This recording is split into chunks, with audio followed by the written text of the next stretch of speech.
Welcome back to my channel. यहाँहरू सम्पूर्णलाई फेरि पनि अर्को नयाँ भिडियोबाट यहाँलाई स्वागत गर्न चाहन्छु। मेरो यो आजको यो नयाँ एपिसोड फेरि पनि यो अमरापुरी नजिकै रहेको यो झराई खोलाबाट तपाईँलाई पुनः स्वागत गर्न चाहन्छु। योभन्दा अगाडिको एपिसोडमा पनि तपाईँलाई यो झराई खोलाको बारेमा बन्द गरेको यो पुलको कन्स्ट्रक्सनको बारेमा तपाईँलाई मैले भिडियो बनाएर भिडियो सामग्री दिएको थिएँ भने अहिले फेरि पनि म तपाईँलाई यहाँ यो झराई खोलामा भएका कन्स्ट्रक्सन सम्बन्धी नयाँ एपिसोड नयाँ अपडेट तपाईँलाई दिने प्रयत्न गर्दैछु।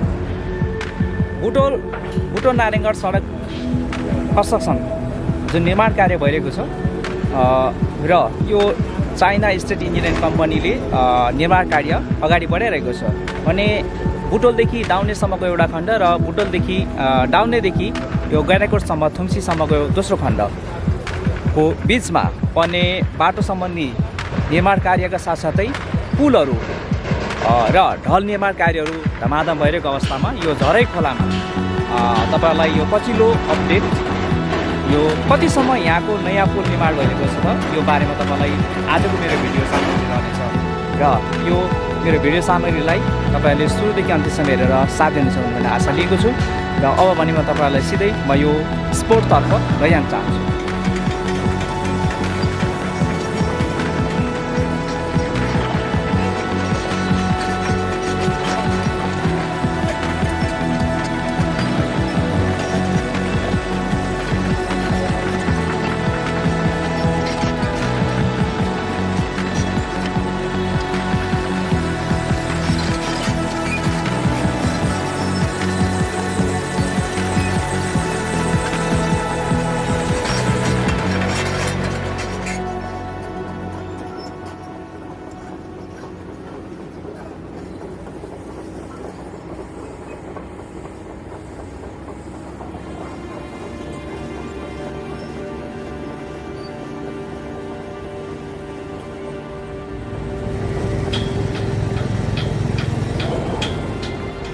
दर्शकबिन तपाईँलाई अघिल्लो एपिसोडमा यो झराई खोलाबाट अपडेट दिने क्रममा यहाँ जग खन्ने क्रम सुरु भएको थियो।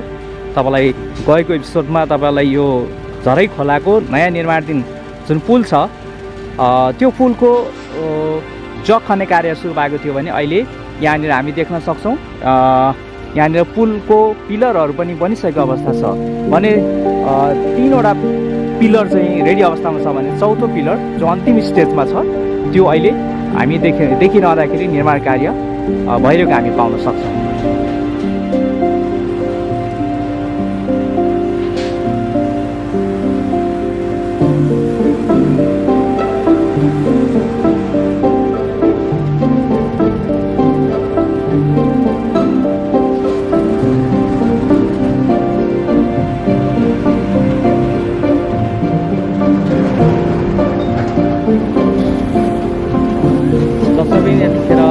एकदमै तीव्र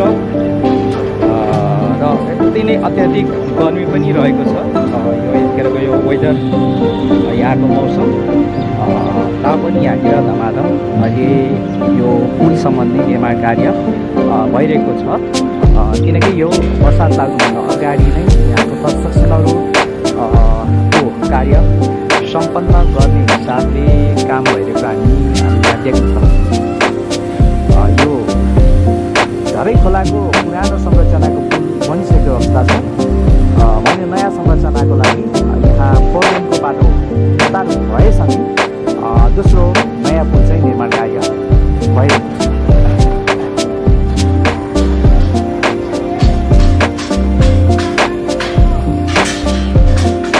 अब लागु यहाँनिर चाहिँ यो अन्तिम स्टेजको यो नयाँ पुलको चाहिँ यो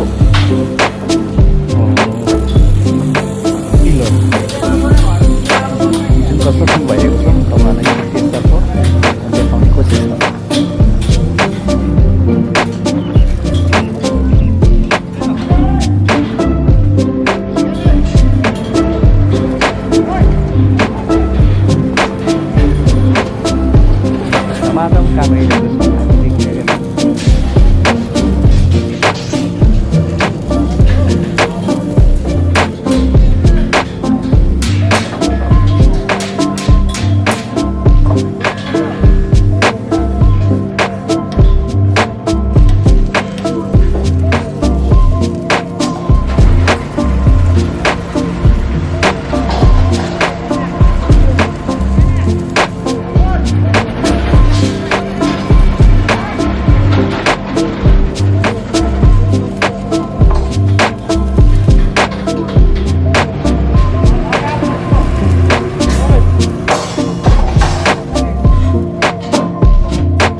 बर्खामा रोपिन्छ बर्खा सिधेपछि फेरि सुरु हुन्छ यहाँ काम अरू ठाउँमा गरिरहेको छौँ हामी त्यो ठाउँमा यो लास्ट पिलर हो यो लास्ट पिलर हो त्यसमा यो ढलन कार्य चाहिँ कहिले पछि बर्खा पछाडि गर्ने कुरो छ त्यो देखाएपछि अब पानी पऱ्यो त्यस्तोमा हुँदैन अरू ठाउँमा सिटीतिर हामी सिटी तपाईँको बितौजी त्यहाँ 3 ठाउँमा छ त्यो चाहिँ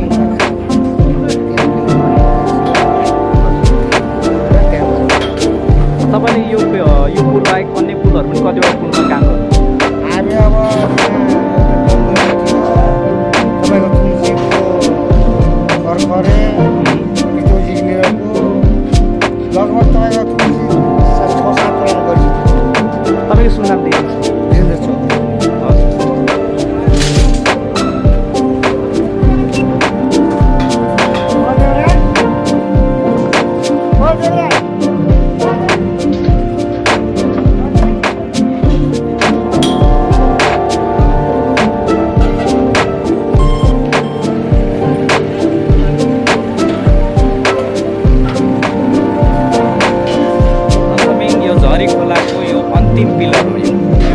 बन्दैछ यो कन्स्ट्रक्सन हुँदैछ तपाईँलाई भर्खरै मैले यहाँको काम गर्ने स्टाफहरू काम गर्ने वर्कर्ससँग केही प्रतिक्रिया पनि दिएँ अब यो बर्खा पछाडि लगत्तै यसको चाहिँ माथिको ढलान कार्य हुने कुरा यहाँ जानकारी यहाँको स्टाफहरूलाई थाहा भएको छ त्यस हुनाले यहाँनिरको यो अन्तिम पिलर हो त्यस पछाडि यो यहाँको यो कन्स्ट्रक्सनको कामको अन्तिम चरणमा भइरहेको हामी तपाईँलाई यो देखाइरहेका छौँ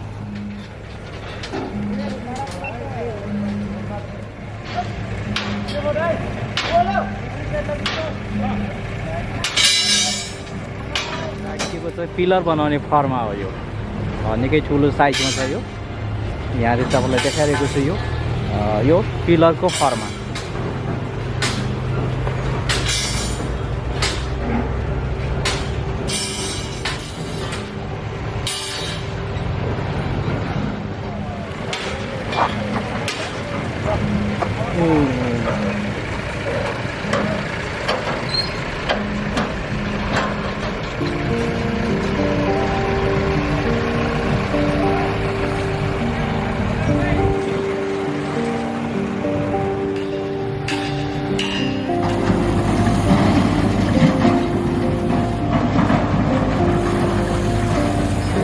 पहिला बनेको पुरानो संरचना झरै खोलाको पुल छ त्यसतर्फ लगिरहेको छु त्यसको तल यहाँनिर जेनेरेटर मोटर ठुलो मोटरबाट पनि यहाँनिर कार्यहरू भइरहेको छ यहाँ शीतल पनि छ यतिखेर यहाँ देख्नुहुन्छ यो उत्तरतर्फ चाहिँ झरै खोला हो यो ढुङ्गै ढुङ्गाको खोला छ यहाँको चाहिँ प्राकृतिक स्रोतहरू भनौँ अब यो यहाँको चाहिँ नवलपरासी जिल्ला लगायत चितवन जिल्लामा यहाँको गिटी ढुङ्गा अत्यन्तै महत्त्वपूर्ण मानिन्छ झरै खोलाको ढुङ्गा प्रत्येक घरहरू निर्माण गर्दाखेरि यहाँको चाहिँ क्वालिटीको ढुङ्गा भनेर पनि चिनिन्छ त्यसो हुनाले पनि यो झरी खोला यति महत्त्वपूर्ण छ तपाईँले देखिरहनु भएको छ कति ठुल्ठुलो चट्टानहरू यहाँ देख्न सक्छौँ यो बर्सातमा अलि ठुलो यहाँनिर खोला बढेर आउँछ र यस्तै पाहाडबाट चाहिँ यस्तै ढुङ्गाहरू यहाँ बगाएर ल्याउने गर्छ र अहिले यो पुरानो संरचना तपाईँलाई देखाएँ यो पुल र यतापट्टि यो बनिरहेको नयाँ संरचना हो यो तपाईँले मैले देखाइसकेको छु अब अन्तिम पिलर बनाउन मात्र बाँकी रहेको छ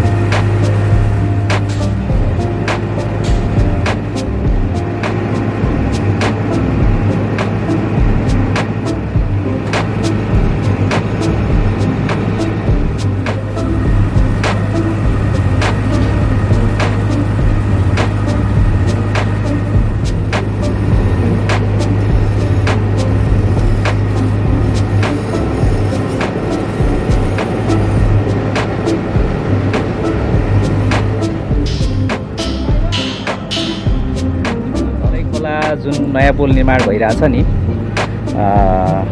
यो कहिले सकिएला जस्तो लाग्छ तपाईँलाई? वर्षभर लाग्छ। हजुर वर्षभर लाग्छ है। अब यसको के काम बाँकी छ त? अब त्यो पिलर मात्रै हो, यो साल पिलर मात्रै, अर्को साल एउटा अब पानी परेपछि त यो पिलर उठाएर यो तलको बेसको काम सकिएको अब लगभग? ए अब माथिको ढलान, पुलको ढलान मात्रै बाँकी रह्यो अब होइन? अनि यो पछाडि अब झराईको यो काम सकिए पछाडि तपाईँहरूको अब कहाँ छ त अब यस्तो पुलहरू? अरुण खोला पनि छैन? त्यसपछि यो कौसुदीदेखि यता पनि छ नि एउटा? अर्को मान्छे छन्।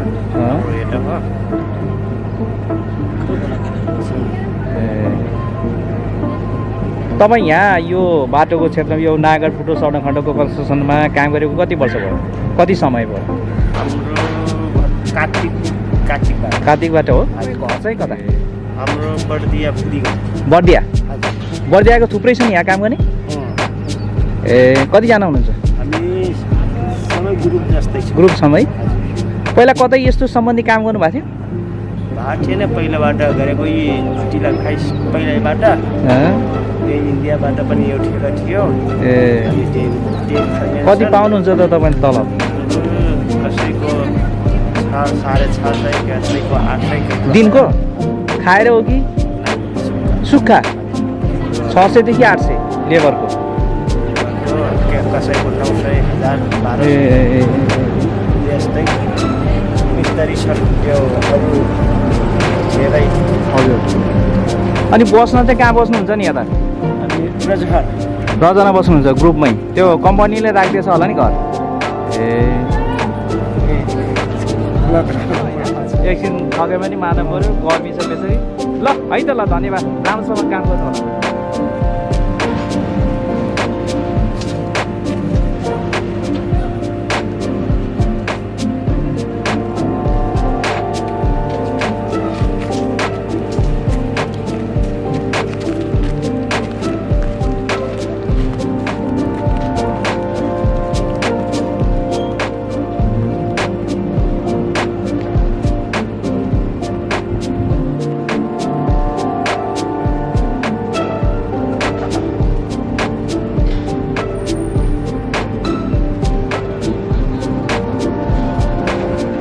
तपाईँलाई आजको भिडियो सामान्य कस्तो लाग्यो प्रतिक्रिया दिन नभुल्नु होला। जुन एउटा झरी खोलाको पछिल्लो अपडेट तपाईँलाई आज देखाएँ र अझै यो कन्स्ट्रक्सन हुन बाँकी छ। बाँकी चोट तपाईँलाई अर्को भिडियोबाट पनि देखाउने छु। तपाईँलाई पक्कै पनि यो भिडियो मन परेको हुनुपर्छ। मन पऱ्यो भने तपाईँले मेरो भिडियोलाई लाइक, कमेन्ट र सब्सक्राइब गर्न नभुल्नु होला। र तबसम्मलाई म अर्को भिडियो, अर्को एपिसोडबाट भेट्ने प्रयत्न गर्दै आजको यो भिडियोबाट बिदा चाहन्छु।